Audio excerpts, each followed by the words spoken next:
चमन में खामोशी है, रंग कुछ भी बोलता नहीं। गुलाब हंस तो देता है मगर वो खिलता नहीं। नजर जो मुझ पे पड़ती है वो पलकें भीग जाती है। कोई तो है जो दिल के राज अब भी खिलता नहीं। शराब ज़स्त में हमने तुम्हें जब भी पुकारा है, सदा गूंजी है अंदर तक मगर कुछ मिलता नहीं। बिछड़ के भी वो आँखों में उतर आया कई पल तक।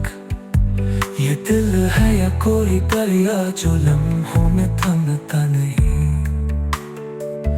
कभी खामोश बैठा हूँ, कभी लहजे में तेज़ाबी।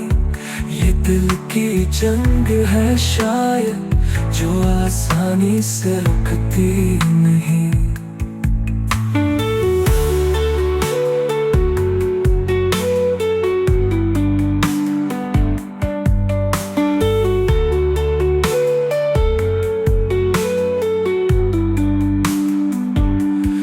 राहों का सफर है और हवा का राज चारों सौ। मोहब्बत करने वाला अब जमाने से डरता नहीं।